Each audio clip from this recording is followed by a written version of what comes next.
production Girl Crush.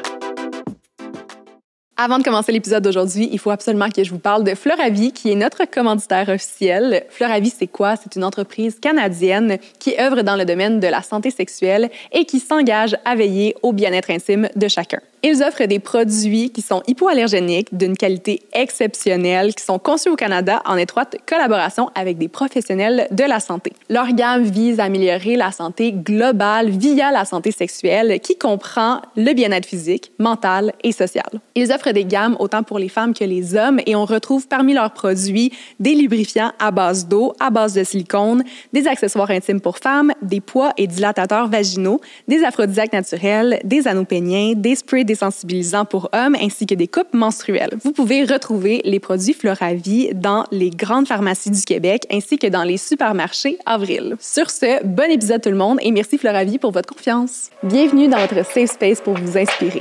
Bienvenue à Elle, le balado.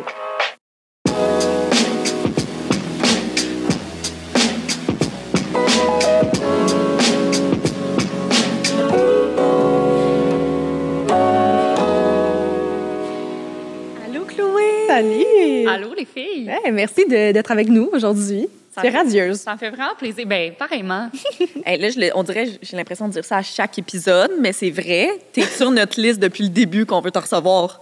Mais là, pour vrai, je pense que... Tout le monde va penser que tu mens, mais c'est parce qu'on a notre liste depuis longtemps. On a une grosse liste, tout le monde. Oui. Une belle liste. Alors, Une de ce belle que je vois liste. jusqu'à maintenant, je suis contente d'en faire partie. Ben oui. je suis contente de dire On a ça. parti avec toutes nos femmes inspirantes qu'on voulait sur plein de domaines différents.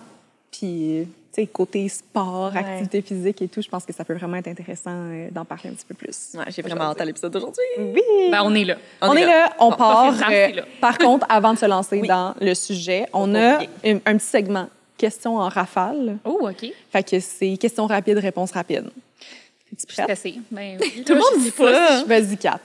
OK, si tu devais choisir une seule chanson pour te motiver à bouger, ça serait quelle chanson? Oh, mon Dieu. Ah, faut que je réponde vite. Il y a personne qui a un timer. Faut que tu te mettes dedans, là. T'es Ouais. comme, ça me tente pas de bouger ou faut que tu te primes pour une Ouais. soirée ou tu te maquilles, tu mets quelle chanson? Ah, mais là, c'est que j'en ai plein, là. Mais là, en ce moment, on dirait que j'écoute plus tant de musique ce temps-ci. Parce que, OK. Ah, là, c'est vraiment pas une Vas-y, réponse vas-y, c'est pas rapide. grave, c'est pas grave. Non, mais on donne des cours virtuels aussi, comme à l'automne puis à l'hiver. Fait que là, tu sais, dans ce temps-là, je suis vraiment dans la musique parce que je fais des playlists, justement, d'entraînement. Fait que là, c'est tout le temps des bonnes tunes. Mais ces temps-ci, regarde, je sais même pas quoi te répondre. Style de musique. Ah, ben, il y en a plein aussi, là, mais je suis très old school. Ah. Fait que j'aime beaucoup, genre, OK, mais, fait que, mettons, tu vas mettre une playlist des années 90, là, Ouais. que j'écoutais quand j'étais petite. Puis, justement, dans mon livre, il est accompagné d'une playlist, là. Ah, ça, c'est Oh, Fait que mon c'est toutes Dieu. des playlists, genre, un peu, des tunes qui ont accompagné mes souvenirs, là. Fait qu'en tout cas. Ah, j'aime ça. Mais Ouais. tu dis old school, là, mais Ouais. moi, une de mes tunes, quand je me maquille, c'est toujours, il y en a deux, c'est Say My Name puis No Scrubs. Ah ouais, c'est Le- bon, ça. Ben oui, ben oui. Ouais. Tout le temps dedans, là. C'est le temps que ça te prend pour te maquiller. 2 tonnes. Deux c'est pas tunes, super c'est long, bon. là, franchement. Bon, fait que je vous ai comme pas répondu, mais, Mais je suis garde, satisfaite de la on va réponse. accepter. On va Puis accepter. ça va vraiment varier, tu sais, d'une journée à l'autre. Puis je suis quelqu'un qui est comme, je vais triper sur une tune, je vais la mettre genre tout le temps, puis après ça switch, tu sais, après Ouais. ça je vais changer de tune. Tu vas t'écœurer. Sauf si c'est une tune des années 90 parce que ça va Jamais. toujours être nostalgique. Tu peux pas t'écœurer. Non, mais c'est ça, exact, tu sais, genre des classiques rock là, que j'écoutais avec mon père là, à Chaume là. Oui, Ça, J'adore. Ouais, J'adore. la vite. Thé ou café? café. Quelle est la meilleure façon pour toi pour débuter ta journée? Quand tu commences ta journée, là, c'est quoi que tu fais? Faut te faire pipi. Ouais. Je sais plus comment répondre à cette question-là parce que ma vie a comme drastiquement changé dans les 2 dernières années puisque je suis devenue mère. Puis pour vrai, les matins, c'était vraiment sacré pour moi. Puis honnêtement, je me levais, je me faisais genre 6 tasses de café filtre. Puis j'ouvrais mon ordi, puis j'aime vraiment ça travailler. J'aimais vraiment ça travailler le matin. On dirait comme il y a rien qui se passe, je suis plus concentrée. J'ai de la misère, moi aussi, à faire juste une chose à la fois. Fait qu'on en parlait tantôt, mais... fait que, ouais, c'était vraiment ça avant, puis c'était comme mes rituels, j'aimais vraiment ça. Puis j'adore les matins. Je suis vraiment une fille massale. Là. Mon chum, il se réveille, il est comme... Non. Puis moi, je suis genre, bonjour! Bref, mais là, maintenant, ben, j'ai Jules qui se réveille en même temps que moi. Fait que maintenant, ce que je fais le matin, c'est que je m'assois sur le divan avec Jules. On a une grosse couverte, puis il est vraiment colleux le matin. Il aime pas ça se lever, lui non plus. Fait que là, on s'assoit puis on se colle. C'est vraiment le fun. C'est juste que il y a comme une partie de moi qui est comme... Go, go. Ouais, mais tu sais, j'ai vraiment laissé ça aller, puis jusqu'à temps que je le reconduise à la garderie, puis là, je reviens. Puis là, ma journée commence, mais tu sais, maintenant, ma journée commence à 9, mais tu sais, c'est ça, avant de commencer à 5, 6. Ça fait partie de l'acceptation des changements qui viennent avec la parentalité, mais ouais. C'est quand même une bonne façon de se réveiller. Ouais. Ben oui, exact. Ouais. Ton guilty pleasure. Mon guilty pleasure... Ben, j'aime... C'est quoi mon guilty pleasure? Hey, je suis vraiment pas rapide dans vos questions en rafale. Cette question-là, parce que je suis en train de la réfléchir pour moi-même, puis je sais pas quoi. Ouais, c'est toi, quoi, Marie-Lou, vous? as-tu un guilty pleasure? J'en ai plein des guilty pleasures. Oh. Moi, je suis une grande fan des séries, télé-réalité, Netflix, trash. OK. Genre, genre Perfect Match, Love is Blind. Les films de Noël. Oh mon Dieu. OK, ben regarde, moi, c'est ça. Moi, mon guilty pleasure, c'est Noël. Je suis genre une folle de Noël. Ah, mais moi aussi, là, je deviens crazy. Moi, genre, je vais commencer à écouter de la musique de Noël imminemment, là, genre... Okay. Ça s'en vient. 1er novembre. 1er novembre, il y a un an de Noël. Exact. Oui, la musique de Noël, film de Noël. J'ai écouté Grey's Anatomy à peu près 45 fois. Comme moi, j'ai besoin de réécouter des séries, sinon, je sais pas, je pense que c'est ça. J'ai besoin que ça soit familier quand je m'assois devant la télé. Il a fallu que j'arrête d'écouter Grey's Anatomy puisque je l'écoutais incessamment, puis je réalisais que ça me mettait vraiment depressed. Oh non! C'est comme ça l'influence beaucoup le monde. Genre, non, là, j'ai perdu tant d'amis. Oui, c'est ça, là. Tu sais, comme, après avoir pleuré pendant 1 heure parce que... Oh, j'allais dire un punch, je vais pas le dire. Tu sais, quelle personne est morte parce que tout le monde meurt dans cette émission-là. Tu sais, c'est comme, j'ai de la misère à juste passer à d'autres choses, puis juste comme être de bonne humeur le reste de la journée. Mais OK, c'est bon, Noël, mais tu sais, genre, instinctivement, j'aurais répondu comme manger des chips, mais honnêtement, je me sens zéro coupable d'en manger. Fait que c'est vraiment pas un guilty pleasure, mais mettons, mon chum et moi, genre, on peut, comme à tous les soirs, on mange des chips, mais c'est comme, on a tellement hâte de, je sais pas, c'est tellement un comme beau moment. On est genre, mais on mange tellement de chips, ça n'a pas de bon sens. Mais non, c'est ça, je me sens pas coupable du tout, donc ça s'insère pas. C'est ça. Ouais. Il y a des gens qui font de la drogue. Moi, c'est ça que je disais. à manger des chips. On snack des affaires, genre, puis on abuse peut-être un peu. Je suis comme, il y a des gens qui font de la drogue. Genre, nous autres, on mange des chips. C'est good. C'est ça que je veux dire. Un moindre mal, quand même. Avant qu'on débute avec ce dont on veut parler aujourd'hui, tu voudrais-tu nous présenter ta personne? Qui es-tu, Chloé? Oui. Oui, je m'attendais à cette question-là, parce que bon, elle revient tout le temps. Puis tu sais, c'est vraiment, je sais pas vous, mais tu sais jamais comme par où commencer. Comme me voici, je m'appelle Chloé.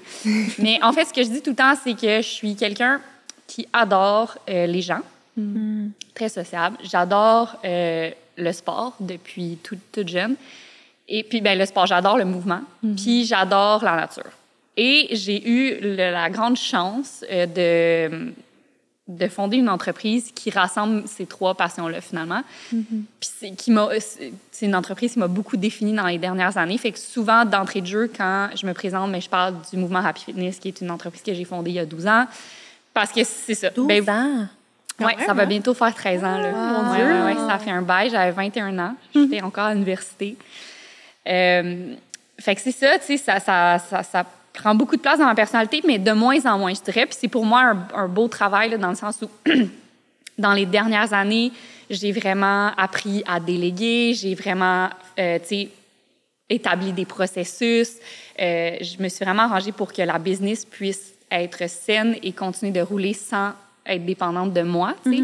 Puis là, je suis rendue là, puis c'est vraiment une réussite. Fait que bravo. Ça fait aussi que, puis je pense en devenant mère, veux pas, ta carrière prend un second plan. T'sais, en fait, j'avais peur que c'est ce qui arrive, puis c'est ce qui est arrivé, puis c'est bien correct. Fait que bref, ça fait pas nécessairement autant partie de ma personnalité qu'avant, mais quand même, ça occupe beaucoup de ma personnalité, puis de mes conversations et de mes pensées et tout ça.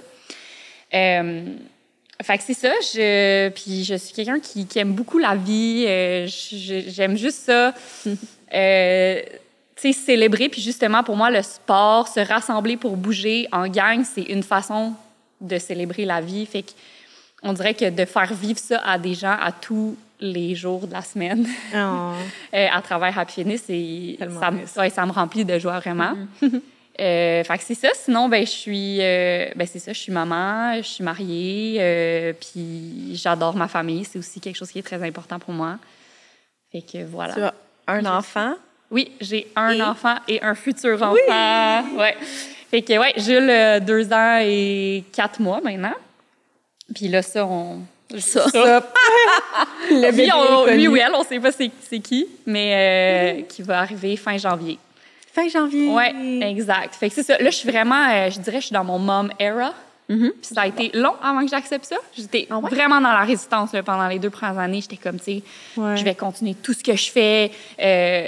On en parlait tantôt, mais tu sais, j'ai fait un des plus gros projets de ma vie, ma première année de maternité. J'ai écrit un livre, tu sais, j'ai travaillé à temps plein. J'étais comme, ça va rien changer à ma vie. Tu sais, je vais aimer mon enfant, mais je vais être vraiment all out dans toutes les autres choses, toutes les autres sphères de ma vie. Forcé de constater que c'est impossible. Fait que là, depuis ça fait 2 ans maintenant, fait que là, j'ai vraiment accepté. Puis là, je suis comme, OK, là, je suis dans mon mom era. C'est le fun. Ma priorité, c'est ma famille. Puis, tu sais, j'ai donné tout ce que j'avais à ma carrière, tu sais, dans les 10 premières années de sa fondation, là, de mon entreprise. Puis ça va revenir, mais là, en ce moment, j'y donne autant d'importance, mais, tu sais, il y a quelque chose d'autre qui est en avant. Puis c'est bien correct. Ben oui. Ça a été difficile à accepter? On va mettre en place plutôt. Tu sais, c'est quoi quel déclic tu as eu pour dire, OK, là, il faut comme je ralentisse un peu parce que je peux pas non plus être all out dans toutes les sphères de ma vie. Tu sais. Ouais. C'est pas un déclic, c'est plusieurs réalisations, je pense. Je pense que ça sert à rien de le dire à quelqu'un, tu sais, lâche prise, accepte, je pense qu'il faut que tu le vives. Puis je pense que tout le monde fonctionne différemment. De mon côté, puis je pense que mon chum, c'est pareil. On avait vraiment besoin de le vivre pour réaliser que notre vie, elle avait changé puis que c'était correct comme ça. Puis que, dans le fond, on ferait pas tout comme avant, mais on allait faire les choses différemment puis que ça allait être tout aussi le fun, juste différent. Puis, fait qu'on en a fait un voyage en Nouvelle-Zélande quand notre bébé avait 7 mois, puis on a détesté chaque seconde. Parce qu'on essayait de faire... Tu sais, moi j'étais du genre à faire des voyages d'aventure. Fait que, tu sais, mes voyages, c'était comme, je m'en vais quelque part en camping, je fais les plus gros hikes à tous les jours, ou genre, je fais le tour du Mont-Blanc à la course. Tu sais, mon chum, c'est un ancien cycliste professionnel. Fait que, tu sais, on dirait on allait dans quand on voyageait, genre, quand lui était en pause d'entraînement, on allait dans des grands restos, puis on aimait ça, comme prendre un verre, mais là, c'est comme, OK, c'est plus ça. Mais là, d'essayer de maintenir ça avec un bébé, c'était juste tellement pas le fun. Personne. Ben oui, je comprends. Fait que, tu sais, des expériences comme ça que j'ai vécues dans la résistance pour finalement réaliser, OK, non, tu sais, les choses changent, puis on va tout avoir plus de fun si on accepte ça. Ouais. Fait qu'il n'y a pas eu un déclic, mais c'est plus comme graduel, je pense, puis de réaliser qu'il y a un temps pour tout. Tu sais, je me souviens, j'avais reçu en entrevue Annie Rouleau, qui est la fondatrice de The Unscented Company. Oui. Puis elle est super inspirante, puis elle a parti son entreprise dans sa quarantaine. Puis ça m'avait vraiment... Puis justement, elle avait dit ça, elle était comme, tu sais, il y a un temps pour tout. Puis elle a dit, moi, dans ma trentaine, mais je dédiais mon temps à mes enfants. Puis elle a commencé son entreprise, mais vraiment tranquillement, tu sais. Puis elle a dit, là, maintenant, j'ai 40 ans, 45 ans. Mes enfants, ils ont moins besoin de moi. Puis elle a dit, là, j'ai vraiment beaucoup d'espace pour me dédier à mon entreprise. Puis là, c'est le temps pour ça. Fait que juste de se rappeler, il y a un temps pour tout. T'es pas obligé de tout faire là, tu sais. Fait que ça l'aide à profiter, tu sais, de chaque période. Phase de ta vie. J'adore comme c'est vraiment une belle vision. Ouais, je pense qu'il faudrait que j'applique ça à ma vie. Ben non, et moi, ça me parle, là, genre comme entrepreneur, future maman, on se croise les doigts si la vie me le permet, mais dans les prochaines années, fait que je suis comme, j'aime ça entendre cette vision-là. Tu vois, moi, j'ai pas d'enfant, puis c'est peut-être, avec beaucoup de guillemets, peut-être dans les plans. Je m'excuse ma voix, mais c'est un peu ma crainte, moi, d'avoir des enfants, là. Tu sais, justement, je suis très carriériste, très entrepreneur. On se part une 2e clinique. On a beaucoup de projets. Puis je me dis, non, mais si j'ai un enfant, ça va rien changer. Je me dis tout le temps ça. On a tellement une grande capacité d'adaptation. Exact. Mais c'est ça. Force est d'admettre que ça va tout changer. Ouais. Puis je pense qu'avant d'avoir des enfants, je t'aurais dit, ben non, tu sais, tu vas continuer. Tu sais, moi-même, j'étais dans ce déni-là. Puis, tu sais, comme je te dis, ça sert un peu à rien que je te le dise parce que tu vas devoir sûrement passer à travers les mêmes réalisations que moi ou peut-être pas, mais là, mettons, le sachant, c'est comme, ben, profite-en. Là, t'es dans ta phase carriériste, puis, tu sais, soak it all in, profite-en. Puis après ça, ben... Puis en fait, pour vrai, j'étais quand même rendue là aussi. De toute façon, tu sais, après 12 ans, Ouais, là, c'est correct aussi correct. que l'entreprise prenne un second plan, puis que ça soit moins envahissant, je te dirais. Puis même que des fois, ça m'aide à prendre des meilleures décisions. Tu sais, j'ai comme une vision peut-être plus claire. J'étais un peu moins, comme c'est un peu moins toute Ça te consomme moins. Oui, là. vraiment, tu sais, je suis genre, ça, c'est mon travail. Puis, tu sais, le soir, j'arrête. Puis, tu sais, aussi, je travaillais tout le temps. Là, je travaillais le matin, tu sais, je vous l'ai dit, là, je me levais le matin, je travaillais. Je me couchais le soir, je travaillais. Puis, ça me dérangeait pas parce que j'adorais ça. Mais là, ça me fait un grand bien d'avoir vraiment... Tu sais, je peux pas, là, dans le fond, avant que Jules s'en aille à la garderie, je peux pas travailler. Puis, à partir de 4 heures jusqu'à temps qu'il se couche à 8 heures, je peux pas travailler. Fait que, Ça te structure. oui, ça me structure, puis ça me fait du bien. optimiser. Puis, dans le fond, quand j'arrive au travail, je suis plus productive. Je suis plus... Concentrée? Oui, ben concentrée, puis je sais pas comment dire, c'est comme si les actions que je pose sont plus importantes, je sais pas, tu sais, je me Plus concentre. d'impact, Oui, c'est ça, peut-être, je sais pas, mais bref, fait que je comprends vraiment. Mais c'est bien qu'on en parle, tu sais, puis je trouve que moi, j'ai recherché beaucoup, tu sais, les modèles de femmes qui ont voulu continuer leur carrière ou qui étaient entrepreneurs ou qui étaient athlètes puis qui ont continué à faire des aventures aussi, ça. Puis, en fait, ce que j'ai réalisé, c'est qu'ils ont... les modèles que j'ai trouvés sont tous passés par les mêmes réalisations que moi. Puis, faut qu'on se dise collectivement ensemble, genre, oui, ça se peut, mais pas tout en même temps. Tu peux tout faire, mais pas tout en même temps. Puis, de l'accepter, tu t'en portes tellement mieux, tu sais. Ouais. Bref. Fait que, C'est vraiment intéressant. C'est une très belle vision. Et je voulais savoir, avant qu'on... Ben moi, je le sais déjà. C'est quoi Happy Fitness? Oui. Je suis comme, dans le fond, on n'a pas encore dit c'était Oui, quoi. on l'a pas expliqué. C'était comme... On laissait un suspense. Oui, c'est ça. C'était un long suspense pour avoir le reveal. Qu'est-ce que le mouvement Happy Fitness? Oui. Ouais. Fait que le mouvement Happy Fitness, c'est l'entreprise que j'ai fondée il y a 12 ans. Dans le fond, notre mission, c'est de contribuer à bâtir une société mobile et vivante. Fait que ces deux mots-là sont vraiment importants. Mobile en mouvement, fait que de tout type de mouvement. En mouvement, c'est large, ça laisse de la place à tout. C'est le sport, mais c'est aussi le mouvement ordinaire, comme prendre une marche, faire du jardinage, jouer avec ses enfants dans le parc. Puis c'est aussi l'entraînement, le fitness, tu sais, c'est tout. Ouais. Fait que mobile et vivante parce que pour moi, une société mobile, c'est une société qui va justement avoir une plus grande vitalité, une plus grande... C'est des gens qui ont qui ont une belle confiance, qui se sentent bien, qui ont justement, pour moi, quelqu'un qui est actif d'une façon saine va être une personne qui est plus généreuse, qui est plus soucieuse de son environnement, qui est peut-être plus connectée à la nature, plus tournée vers sa communauté. Je pense que le sport a le pouvoir de faire ressortir ça chez les gens s'il est abordé de façon saine. Tu sais, c'est ça, c'est un peu aussi la prémisse de mon livre. Mais bref, fait que notre mission, c'est de contribuer à créer une société mobile et vivante en plaidant l'importance du plaisir à l'entraînement comme dans la vie. Fait que on se fait un devoir, une mission, de rappeler l'importance du fun. Puis je pense que dans notre société vraiment axée sur la performance, sur l'hyper-performance, sur la productivité, puis on en parle depuis tantôt, là. Pourquoi on est toutes les trois assises ici, puis on est toutes en train de se dire, tu sais, comme, ouais, comment on fait pour comme tout faire en même temps, vite, plus, tu sais, puis parce qu'on voit tout ça en même temps, tous les jours, des gens qui sont et bons dans un sport et propriétaires d'entreprise et mères de famille et qui font des bons repas. Et puis là, t'es comme, gros, moi aussi, tu sais, je veux tout faire ça. On est dans la performance. On est dans la performance. Puis le message de la performance est très, très fort.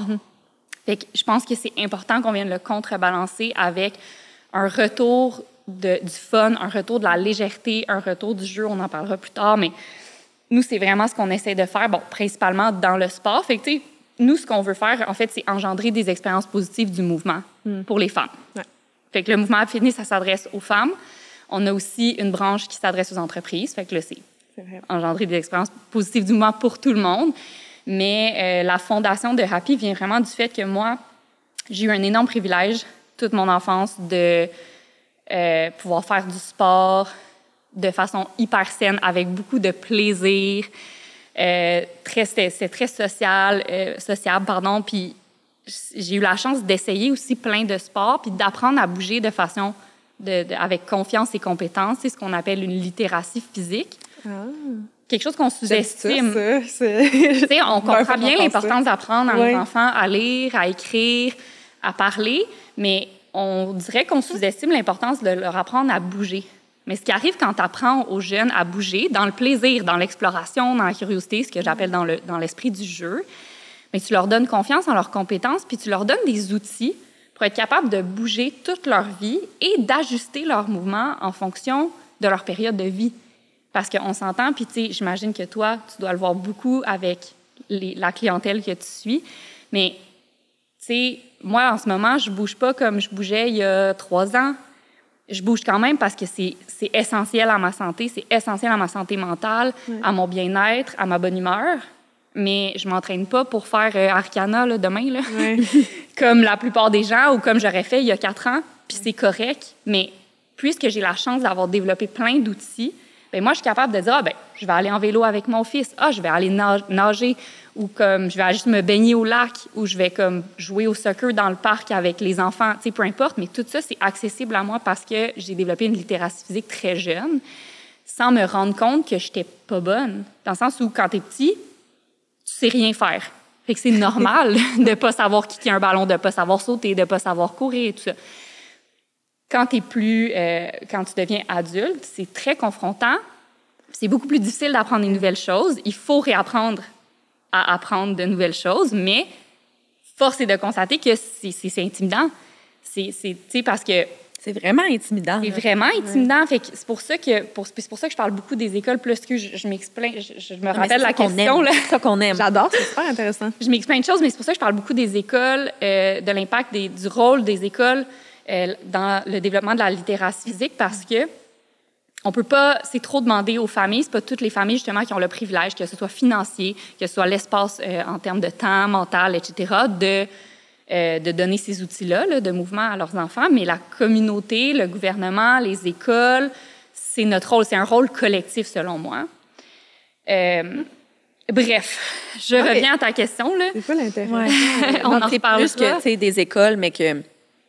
Moi, j'ai fait beaucoup de gymnastique quand j'étais jeune. J'ai jamais touché un ballon. Là. J'exagère quand je dis j'ai jamais touché un ballon, mais demande-moi pas de jouer au soccer ou d'aller faire du volleyball.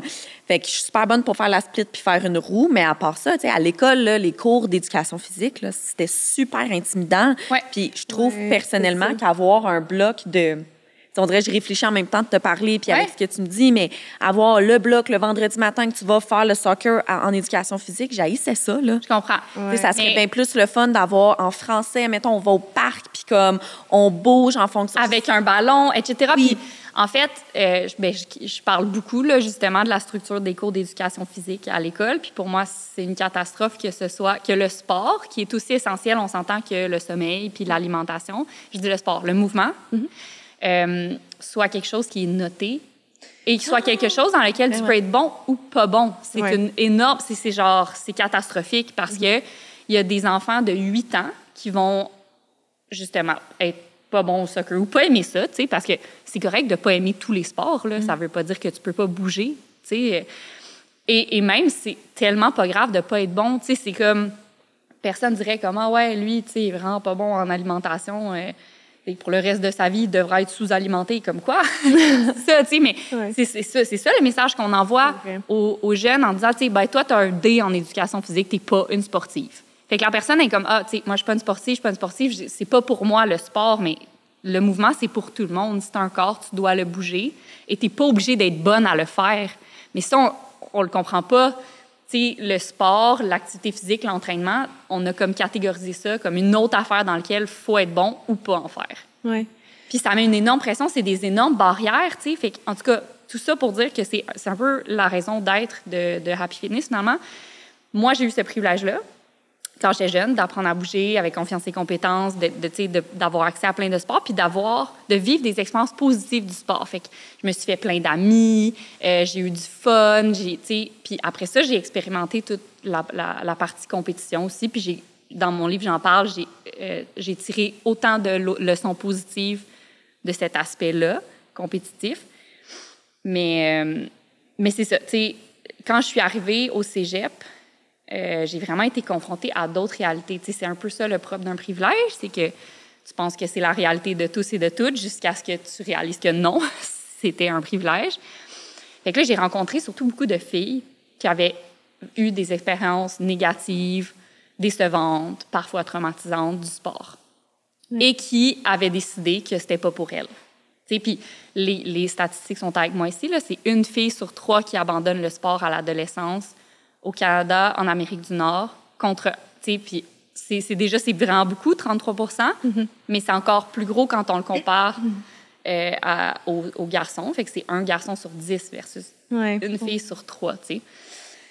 Fait que clairement, il y a quelque chose qui ne fonctionne pas dans la manière dont on présente le sport aux filles. Mais moi, je relate full à ça parce que moi, en fait, je suis vraiment stricte. Ça me parle full Happy Fitness, puis je suis cliente, là, d'ailleurs, mais ça me parle beaucoup parce que tout ce que je fais dans ma vie doit provenir du plaisir. Comme je fais juste des choses qui m'apportent du fun. Par contre, je suis pas quelqu'un qui est très discipliné, que j'aime pas ça faire des choses dans lesquelles je suis inconfortable puis que ça me tente pas, là. Fait que pour moi, genre, mettons... puis en tout cas, ça c'est ma vision. Puis c'est mixé à avoir été au secondaire avec une horrible confiance en moi. Okay. Genre, j'étais vraiment, vraiment complexée. Puis pour moi, l'éducation physique, j'aimais le sport. Je faisais de l'équitation comme compétitif. Plusieurs diraient que c'est pas un sport. Allez te chier. Non, mais tu sais, je faisais de l'équitation, je faisais du tir, je faisais du volleyball, j'adorais faire des sports, mais en éducation physique, pour moi, c'était signe de... Il faut que je me change, il faut que j'aille chaud, mes cheveux seront plus beaux, il faut que je porte un outfit, je vais me faire juger, je suis notée là-dessus. J'ai peur de pas être bonne parce que si je suis pas bonne, les gens vont le savoir. Fait que faire prendre dans les équipes. Ou me faire prendre dans les équipes. Fait que j'avais juste assumé, puis j'ai réalisé que j'ai fait ça dans beaucoup d'aspects de ma vie, mais j'ai juste fait, non, mais moi, je suis pas bonne en sport, puis c'est juste ça que c'est. Puis je vais juste l'assumer, puis moi, je vais être comme... pas capable de lancer un ballon, tu sais. Fait que c'est pas grave si on me prend pas, puis c'est pas grave si j'ai une mauvaise note, parce que de toute façon... Je m'en fous, de toute façon, c'est pas pour moi. C'est pas mon truc. C'est pas pour moi. Alors que, on the side, j'ai toujours été super compétitive, puis j'adorais. Puis là, on dirait que je retrouve un peu plus le plaisir de bouger en étant adulte, mais je vais pas être la personne qui va aller au gym à tous les jours. Je vais pas être la personne qui va, comme, vraiment me forcer, puis faire des entraînements, alors que la majorité des gens autour de moi, c'est un peu ça, la vision qu'ils ont du sport. Là. S'il faut que tu sois sportif, il faut que tu ailles au gym tous les jours, ou comme 3-4 fois par semaine. Que tu sois à un défi sportif quelconque, oui, que tu ailles ta montre, puis que genre tu ailles un entraînement structuré, sinon... Sauf que moi, j'y vais vraiment avec, tu sais, si ça me tente pas de m'entraîner, je m'entraîne pas. Si je fais... Puis c'est jamais des entraînements, là. C'est tout le temps, genre, je vais avoir du plaisir. Je vais participer à des jeux d'équipe avec mes amis. Je vais faire le Happy Fitness. Je fais du yoga. Je fais un triathlon en fin de semaine. Mais comme, je fais genre un triathlon les plus basses, tu sais. Puis je suis comme, m'en fous, etc. Mais c'est vraiment dans le plaisir. Mais j'ai comme retrouvé un peu ce truc-là parce que étant adolescente, ouf! Mais tant mieux, tu sais, c'est tellement simple puis c'est surtout tellement durable.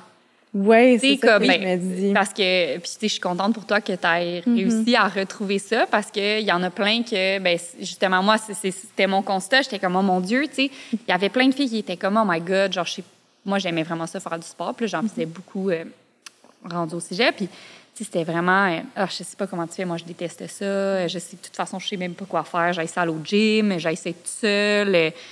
Puis là, j'étais comme, mon Dieu, tu sais, la vision collectif qu'on a de ce qui compte comme du sport ou de l'entraînement est tellement limité. Oui. Et ça laisse plein de monde, plein de gens à l'extérieur de ce modèle-là. Ça les interpelle pas. Oui, qui est pourtant magique et essentiel. Là, c'est beaucoup ça. Dans mon livre, je fais beaucoup l'ode au mouvement. C'est fou ce que ça peut faire. Puis même pas juste physiologiquement, oui, OK, c'est super bon pour la santé physique, oui, c'est super bon pour la santé mentale, mais il y a plein d'autres choses aussi, tu sais, ça t'ouvre un genre de monde, ça te permet de rencontrer des gens, de tisser des liens, d'apprendre des choses sur toi, sur la vie, tu sais. Du moins, c'était mon expérience, puis je suis comme, quand je suis arrivée au cégep, puis j'étais témoin de ce que les filles me disaient, j'étais comme, ça n'a pas de bon sens, il faut qu'il y ait accès au sport ou au mouvement d'une manière autre pour leur montrer que eux aussi, ils peuvent, que non seulement elles aussi peuvent bouger, elles peuvent aimer ça, ça peut leur apporter tellement. Fait que c'est là que j'ai décidé, mon Dieu, quel détour énorme pour répondre à la question c'est quoi Happy Fitness. Mais il y a tellement de volets que... Oui, ça se répond pas en une seconde, mais... fait que c'est ça, c'est là que j'ai décidé de fonder Happy Fitness. Fait qu'au départ, c'était juste des groupes d'entraînement dans les parcs. Fait que j'étais comme, OK, je vais faire... parce que pour moi, le sport, ça devait être social. C'était comme ça qui... Moi, c'est un élément important. Genre, c'est juste sociable. C'est un peu un problème parce que j'ai de la misère à le faire quand c'est pas sociable. Non, c'est pas un problème, garde. Mais mettons, moi, ça me tente d'aller au cours, genre, mais que mes amis, ça leur tente pas. Je suis comme... Tu sais, je vais pas en vélo tout seul. Tu n'as pas rencontré d'autres Non, je vais pas, tu sais, c'est... Mais, je comprends. C'est ça. Tu bloques un peu. Mais, tu sais, c'est ça. Autant que moi, je trouve que c'est un aspect le fun du mouvement. Puis là, il y a quelqu'un qui va préférer le faire tout seul, puis c'est bien correct aussi. C'est ce qu'il faut comprendre, c'est que tout est valide. Oui. Mais bref, avec des groupes d'entraînement en plein air, puis là, j'étais comme, OK, faut vraiment que les entraînements soient structurés de manière à ce que tu puisses pas te comparer. Fait que je veux que telle fille qui est une ancienne athlète ou qui est une athlète actuellement, qui est vraiment en forme, elle puisse venir puis genre sentir qu'elle se dépasse. Puis parce que les entraînements sont pas faciles, tu sais. C'est pas parce que c'est le fun que c'est facile. L'effort est le fun, puis c'est aussi ça qu'on essaie d'inculquer. Mais c'est pas obligé d'être un effort qui est calculé, c'est pas obligé d'être un effort qui est comparé à d'autres. Au contraire, genre, c'est ton effort à toi, tu te dépasses à ta capacité, puis cette capacité-là va varier d'une semaine à l'autre, si t'es dans ta semaine, si t'es fatigué, si t'es malade, si whatever. Fait que bref, on a vraiment travaillé fort, puis encore à ce jour, on en parle vraiment souvent, mais on travaille pour structurer les entraînements de manière à ce que ce soit pas possible de se comparer, ou est-ce qu'il n'y ait pas de mesure, pas de performance. Puis c'est très ludique. Fait que, toi, Marie-Lou, toi, tu as fait un cours. Marie-Lou, tu veux le savoir. Oui. Mais là, j'ai fait le bootcamp. Mais tu vois, je pense que le bootcamp, il est moins... Y a-tu moins de jeux que les autres? Non, tu sais, c'est pas des jeux sans arrêt, là, mais tu sais, des fois, on va comme faire genre des... Oui. Un jeu géant de tic-tac-toe. On a joué à tag l'autre jour. Exact. Tu sais, des fois, c'est juste, mettons, on fait faire un parcours ou un circuit qui serait comme un circuit classique dans un gym de CrossFit, mettons, moins les poids.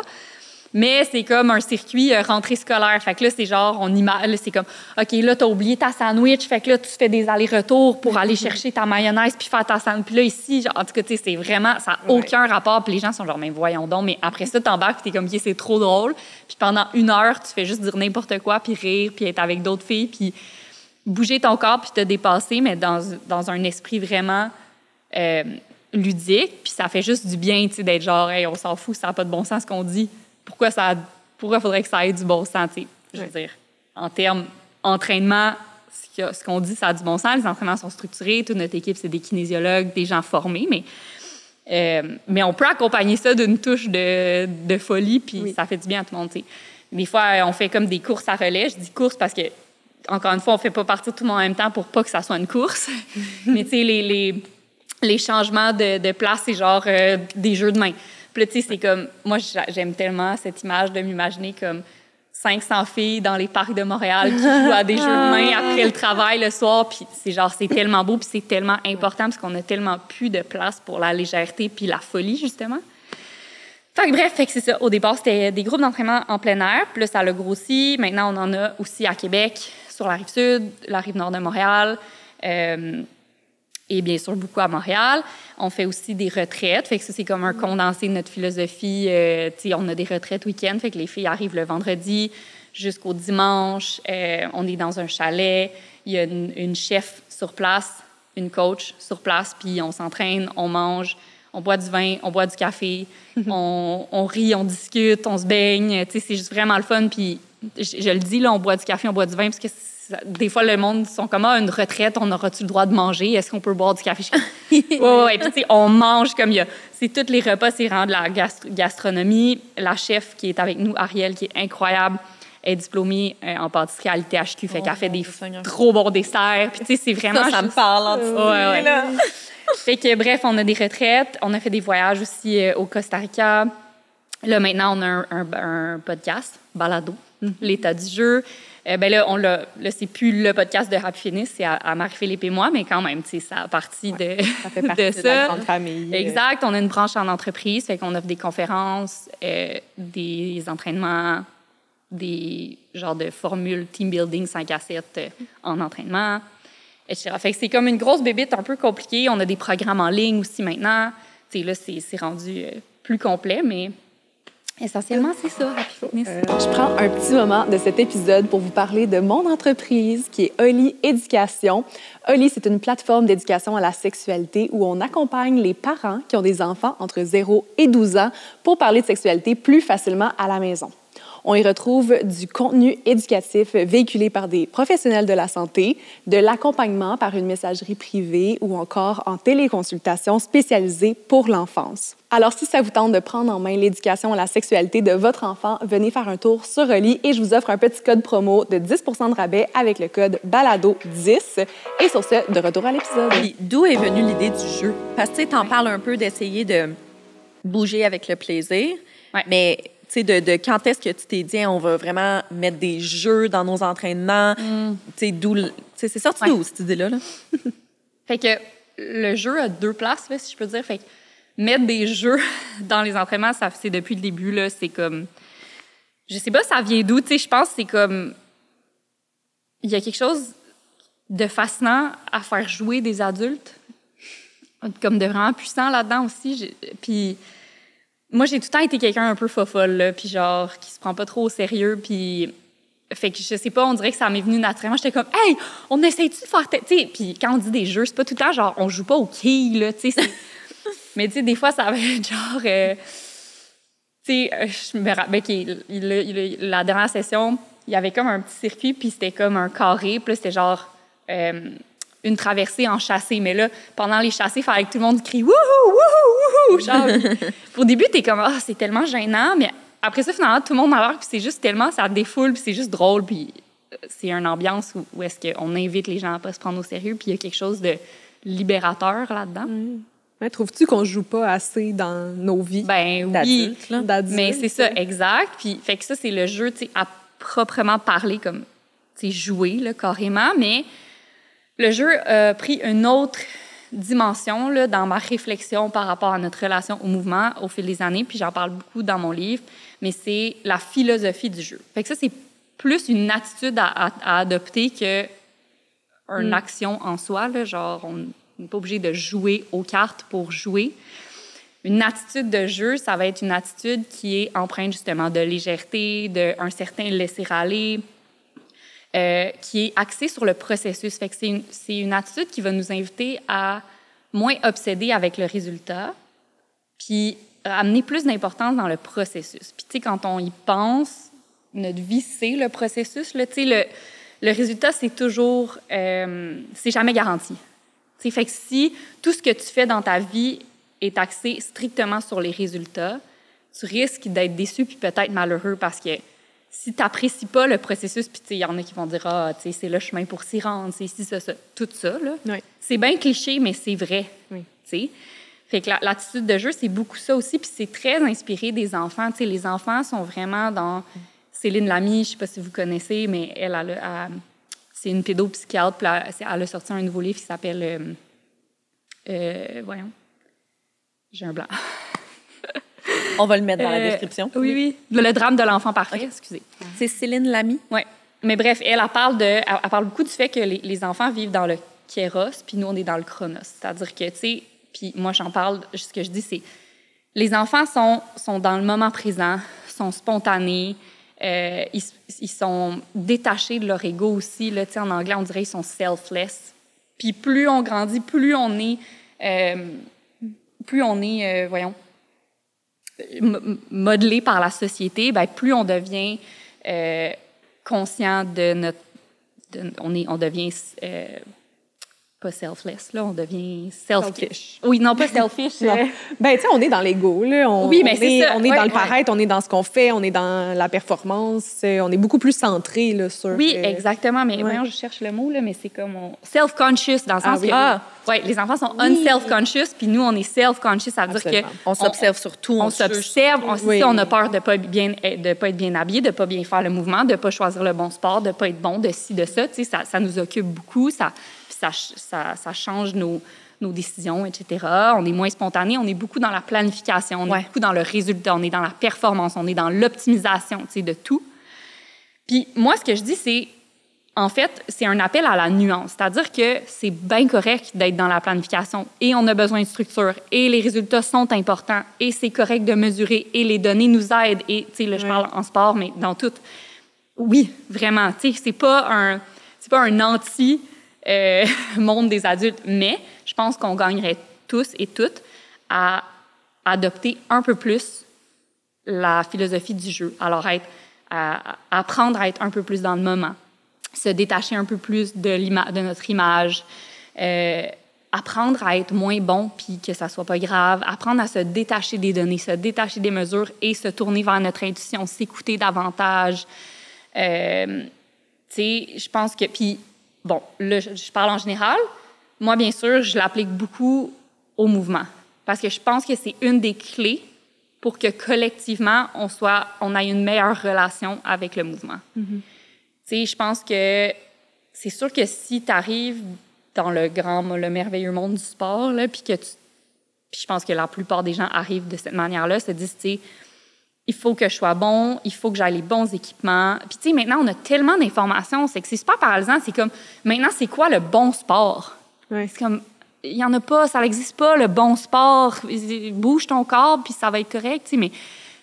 En ce moment, tout le monde court, tout le monde s'inscrit à des courses en trail. Si toi, t'ailles ça courir, c'est pas le bon sport. Comme, c'est pas le meilleur sport pour toi, c'est tout, tu sais, puis c'est bien correct. Puis on pense qu'il faut avoir un entraîneur, puis tel type de souliers, puis qu'il faut mettre nos données sur Strava, puis qu'il faut s'inscrire à un 10 km, puis ça fait que c'est beaucoup de pression. C'est beaucoup de pression. Il y en a qui préfèrent juste être comme moi, tant pis, je le fais pas. Il y en a qui le font, puis que finalement, le sport va venir générer beaucoup plus d'anxiété que de bien-être chez eux, ce qui est comme complètement absurde. Contradictoire. Quand on y pense, on bouge pour se faire du bien et non le contraire. Il y en a qui vont juste s'écœurer éventuellement. Il y en a qui ça va contribuer à leur burn-out. Tu sais, on parle de burn-out. Le burn-out, c'est pas juste à cause du travail, là. Le burn-out, c'est parce que tu as ton entreprise que tu essaies d'être vraiment bonne, puis là, tu t'es mis au sport, puis tu t'es inscrite justement aux 28 km, aux 42 km de Arcana, puis en même temps, t'es mère, puis en même temps... Puis là, c'est tout ça en même temps que tu essaies de performer à tout prix. Puis le sport, pour moi, pourrait être une soupape, pourrait être ce moment-là que moi, j'appelle des récréations. Est-ce que... Hey, là, je m'en vais courir, j'aime ça courir. J'y vais sans monde parce que, genre, j'ai besoin de réfléchir, j'ai besoin de lâcher mon fou, j'ai besoin de pleurer, mais j'ai besoin de pas être en train de me mesurer au moins une fois dans ma journée. Comme, tu sais, puis... Comment tu te sentirais, toi, de partir courir puis d'oublier ta montre, mettons? Bien, la vraie réponse, c'est qu'en ce moment, je m'entraîne pour un demi, puis c'est ligné avec mon kin. Fait qu'il peut voir, tu sais, ma progression et tout. Fait que, mais, tu vois, je pense que j'essaierais de le faire, mais... Puis, encore une fois, je réfléchis en parlant. Je sais que souvent, des fois, mettons, je vais aller courir, tu sais, ça te tente un peu moins une journée, puis je suis comme, non, mais je veux vraiment le faire, parce que je sais que ça me fait du bien, puis j'en ai de besoin, je m'en vais courir, puis tu sais, tu te prévois, on va dire, une course de 30 minutes. Ouais. Puis là, j'étais à minute 8, puis je suis comme, là, genre, j'ai de la misère. On dirait, des fois, ça m'aide un petit peu d'avoir ma montre, parce que je suis comme, OK, rends-toi à 12. Ouais. Rends-toi à 12, puis tu verras. Puis après, je me rends à 15, puis là, rendu à 15, je suis comme, si tu te rends à 20, il reste juste 10 minutes. Fait que des fois, ça m'aide un peu le temps. Mais je pense à quand je suis allée au cours de Happy Fitness, justement, j'ai parti ma montre. Là. Mais pourquoi? Voir le nombre de calories que j'avais dépensé à la fin. Pourquoi, au final? Là, le nombre de calories, je m'en fous. Si j'en ai dépensé 2, si j'en ai dépensé 2000, je vais pas ajuster ma nutrition en fonction. Je vais pas me dire... Je suis vraiment pas du genre à me dire j'ai fait un workout de 500 calories, fait que je peux manger du Häagen-Dazs. Je le mange, peu importe mon Häagen-Dazs. Mais, Mais c'est vraiment intéressant ce que tu dis. Puis c'est important aussi parce que il n'y a rien de mal non plus à s'entraîner de façon structurée. Puis il y en a plein pour qui, dans la période dans laquelle ils ou elles sont dans leur vie, c'est l'endroit où ils progressent, puis ça leur fait du bien. Justement, parce que là, quand tu es inscrit à une épreuve sportive X, un demi-marathon, puis là, tu as un entraînement structuré, tu as un coach, puis c'est vraiment cool. Puis là, tu sens que tu progresses, puis ça, c'est vraiment le fun. Puis il y a plein de belles choses. Moi, je l'ai fait 1000 fois dans ma vie. Mais en ce moment, mettons, dans ma vie, ça n'aurait pas sa place. Ça me créerait sûrement un burn-out. Mais fait que c'est d'être capable de réaliser, comme tu as dit, que c'est pas nécessaire. Mais là, on est collectivement dans un grand réflexe de genre, si c'est pas mesuré, ça compte pas. C'est fou, si c'est pas fait parfaitement, ça compte pas.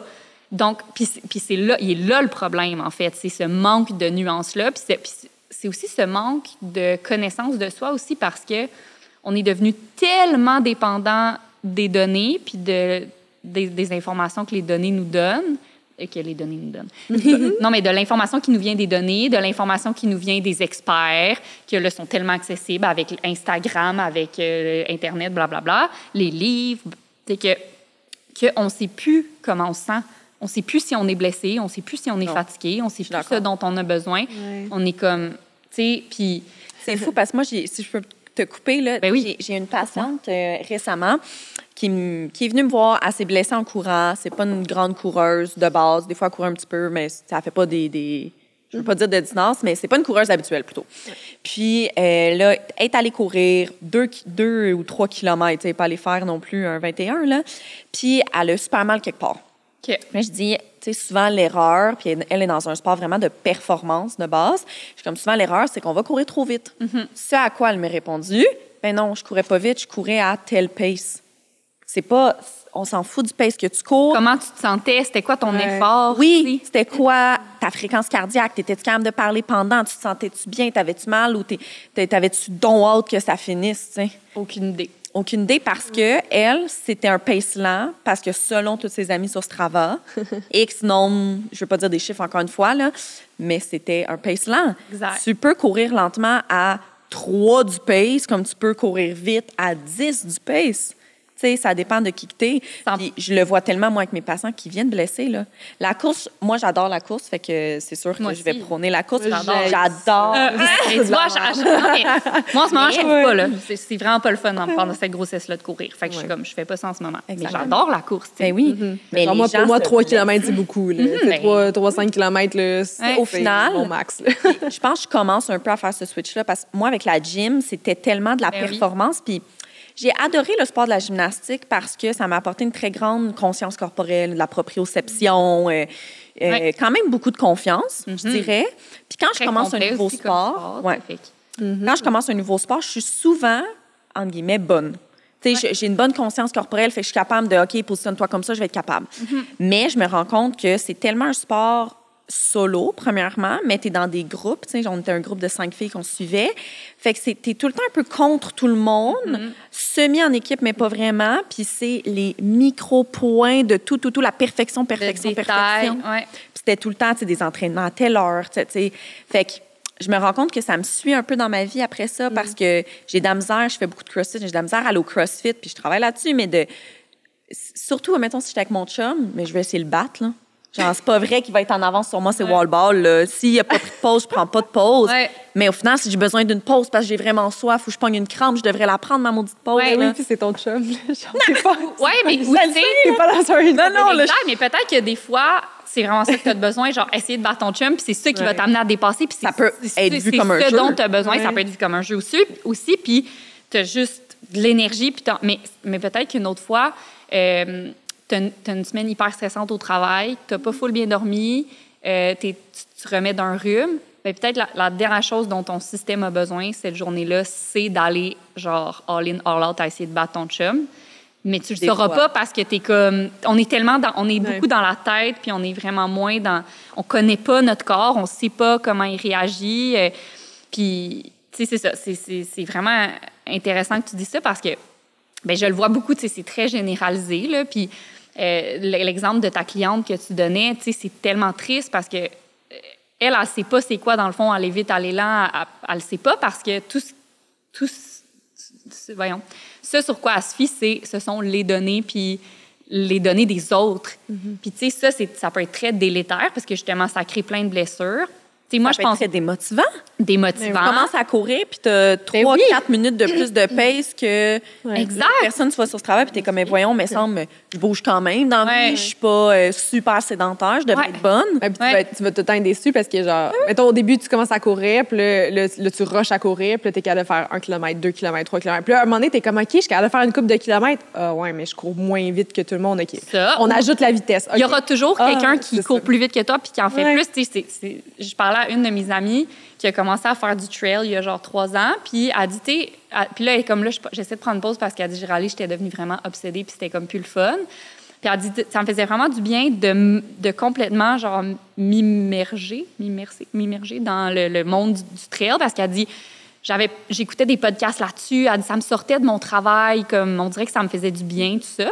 Mais là, elle dit, je me suis mis à avoir des pensées du genre, là, elle s'était inscrite à comme des 30 km, des 54 km. Puis elle était comme, je me surprenais à me dire comme, tu sais, c'est rien, 54 km, eux, ils font 160, tu sais, les ultras, genre les vrais ultras, ceux qui font l'UTMB, blablabla. Mais c'est tellement triste, puis c'est tellement... c'est énorme, 54 km. Moi, je suis comme... Mais tu sais, c'est ça, c'est énorme, 54 km, mais là, tu es en train... Puis tu sais, c'est ça, c'est que tu vas toujours pouvoir te comparer avec quelqu'un qui en fait avoir plus. quelqu'un de meilleur que toi. Exact, puis c'est hyper délétère parce que... Puis là, c'est ça, on parlait de progression tantôt.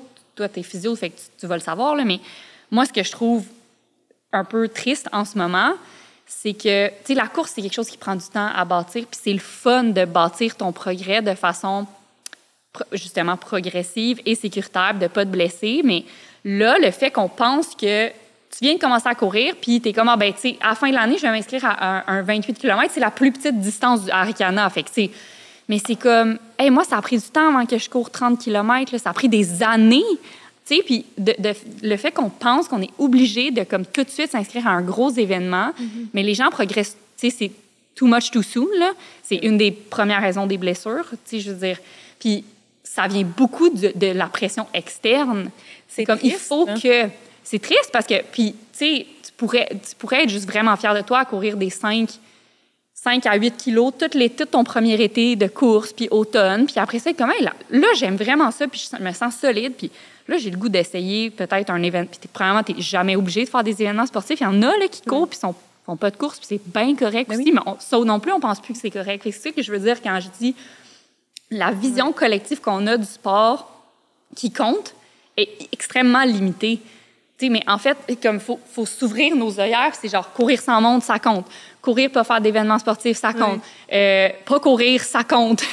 Aller faire une marche ce matin, marcher, c'est pas ça que tu voulais. Ça compte. Comme si tu bouges ton corps, ça compte. Ça peut être mesuré, ça peut ne pas l'être. Ça peut des fois être mesuré, des fois ne pas l'être. Mais il faut comme se libérer un peu. Puis c'est ça, le titre de mon livre, c'est plaidoyer pour libérer le mouvement. C'est comme, genre, on pète les carcans, là, comme il y a de la place pour tout le monde, puis il y a de la place pour tout type de mouvement. Puis c'est ça qui est beau. Puis ce qui est important, c'est qu'on bouge nos corps. Oui.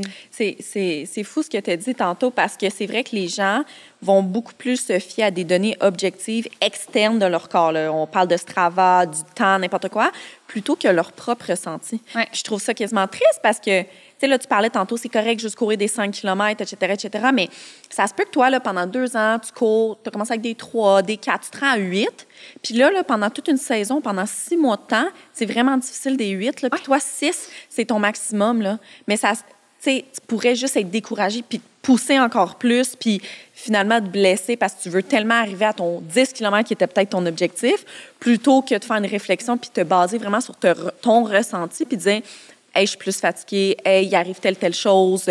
J'ai changé de médication pour X, Y raison. Je suis enceinte. Je suis postpartum. » N'importe quoi. C'est triste un peu de même pas être connecté avec soi. Oui.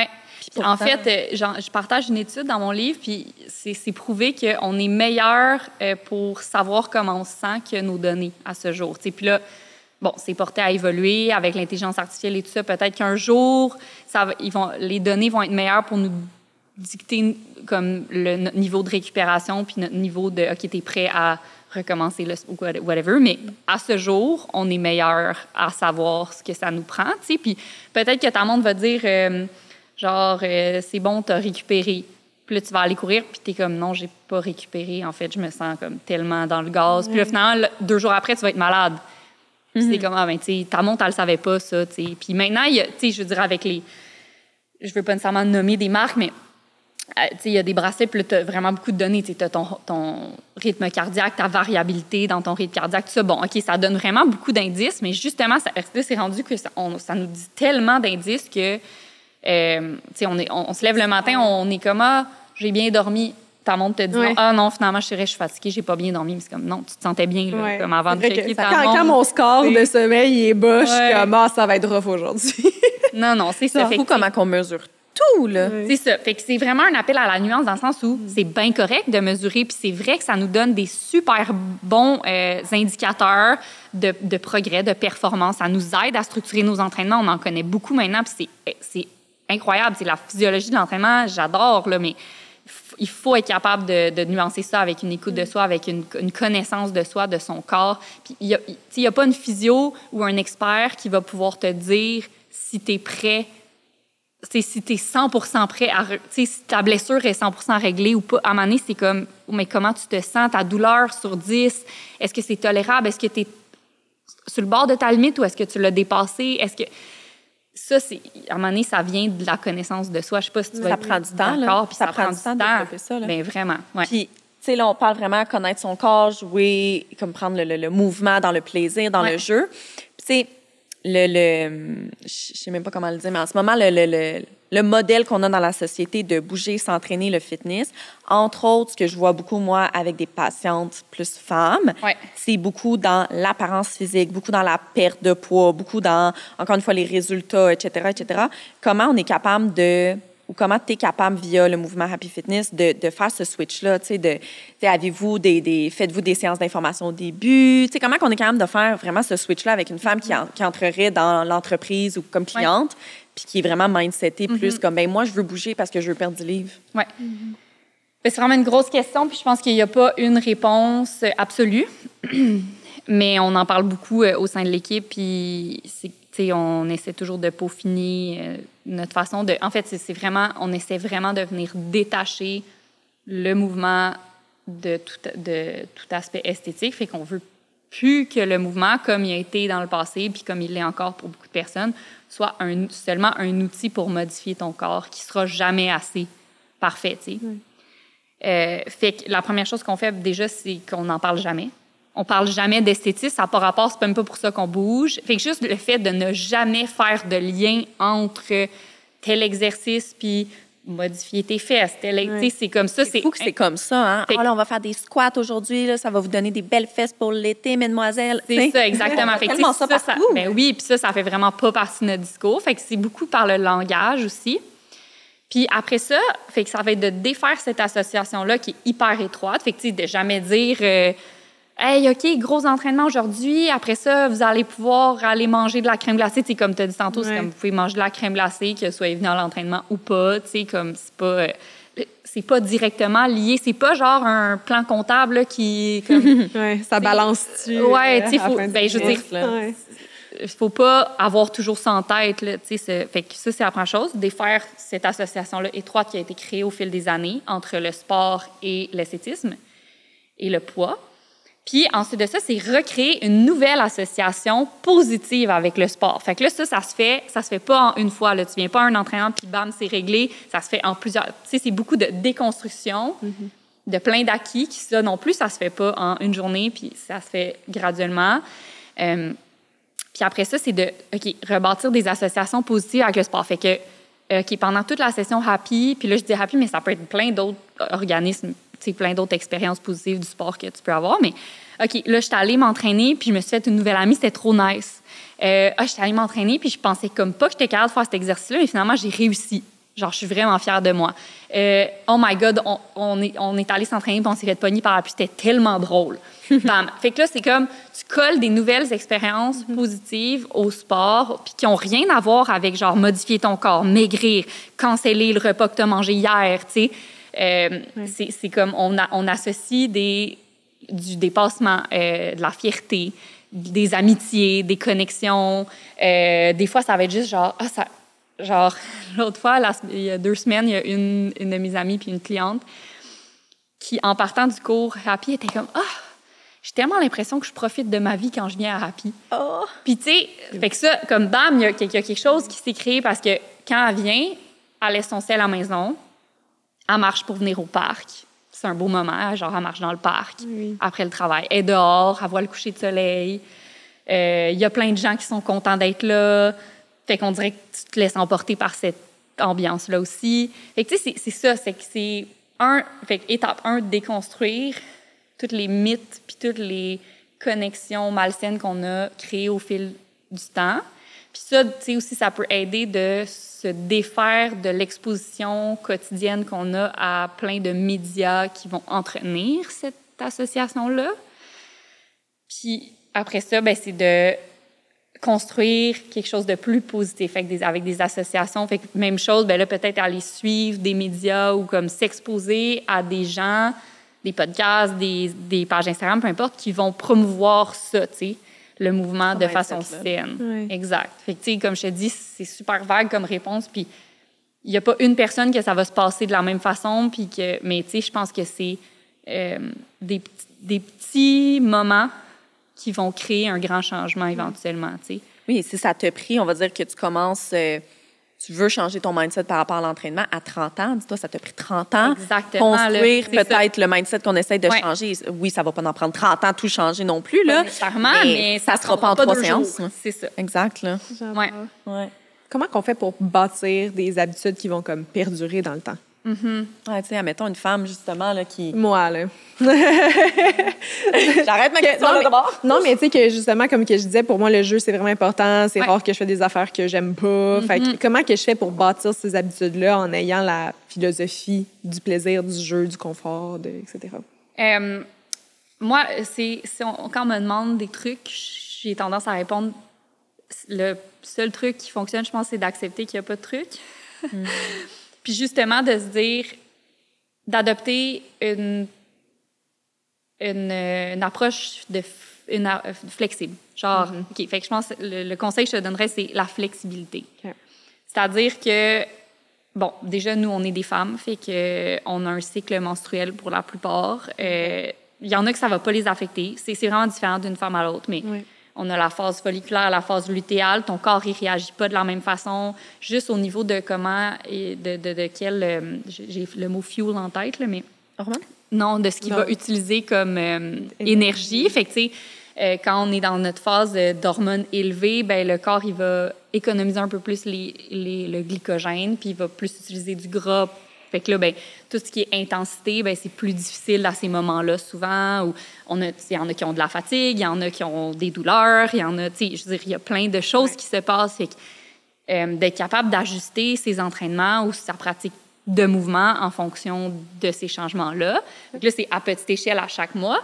Mais après ça, il y a à grande échelle dans ta vie aussi, puis j'en ai beaucoup parlé, mais le mouvement que tu faisais avant ta grossesse, ça ne sera pas le même que tu vas faire pendant ta grossesse, ça ne sera pas le même que tu vas faire pendant ton postpartum, puis ça ne veut pas dire que tu ne pourras pas bouger. Il faut toujours que tu gardes en tête, je vais toujours pouvoir bouger, mais peut-être que ça ne sera pas toujours de la même façon. Ben, même l'hiver puis l'été, tu bouges pas de la même façon. Mais là, c'est vraiment un Ouais. bon exemple. Ouais. Tu sais, puis quand tu as des gros rushs au travail, puis quand tu es en vacances, c'est différent. Peut-être en vacances, tu vas faire des hikes de 20 km à tous les jours. Est-ce que c'est réaliste que tu fasses ça dans ta vie tous les jours? Non. Bien, ça veut pas dire que c'est pas. Tu sais, fait que si tu te dis, tout ce qui est important, c'est que je bouge. Fait que flexibilité et ouverture, puis ça, c'est toutes des composantes de la philosophie du jeu.